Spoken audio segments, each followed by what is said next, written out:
মাদক সেবনে বাধা দেওয়ায় মাদক সেবনে বাধা দেওয়ায় একই পরিবারের চারজনকে নির্মমভাবে হত্যা করা হলো।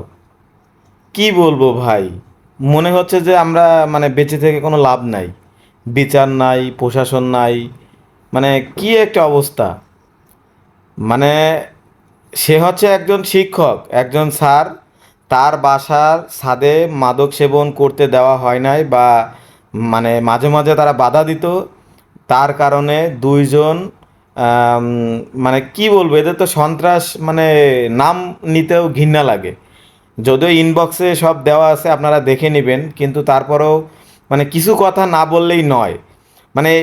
মানে মাদক দ্রব্যটা এত খারাপ জিনিস, কিশোর গ্যাং তৈরি হচ্ছে। আমি আগেও ভিডিও তৈরি করছি।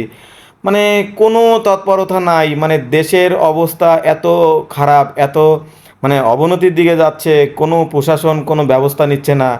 আমি খুলনার ছেলে, আমাদের খুলনায় এই যে 2-3 দিন আগে জোড়া খুন হয়েছে, ওই ধরছে, সবাইকে দেখানোর জন্য ধরছে। আপনি দেখবেন ঠিক 1 সপ্তাহ 15 দিন পরে সে আবার জামিন পেয়ে বের হবে, আবার সে একই অকারেন্স করবে।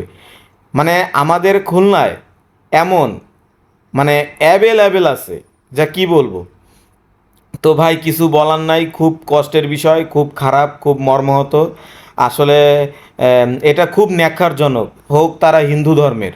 কিন্তু আরও বাংলাদেশে হয়েছে, এমনিতেই তো তাদের কিছু হইলে আরও বেশি ঘটনা ঘটে, আরও বেশি রটায় পাবলিক। আর এখন তো আরও বেশি হবে। তো আমরা চাই না কোনো ধর্মের কেরোর আঘাত আনুক, কেরোর ধর্মের সাথে কেরোর ভেদাভেদ তৈরি করে কেউ খারাপ কাজে লিপ্ত হোক। আমরা মানুষ, আমরা সবাই একসাথে বসবাস করব, এটাই আমাদের প্রত্যাশা। কিন্তু শাসন ব্যবস্থা ভালো না হইলে সেই দেশের কোনো মূল্য থাকে না, যার কারণে মন চায় না দেশে থাকতে। অন্য কোনো ব্যবস্থা থাকলে আমরা তাই করতাম। আসলে আমরা সাধারণ মানুষ, তো আমাদের কিছু বলার নাই। যাই হোক, সবাই সাবধানে থাকবেন, সুস্থ থাকবেন। আর কিশোর গ্যাংয়ের সাথে কোনো কথা বলবেন না। যদি আপনাদের গালাগালি দেয়, দুলোভাই বলে চলে আসবেন। এছাড়া কিছু করার নাই।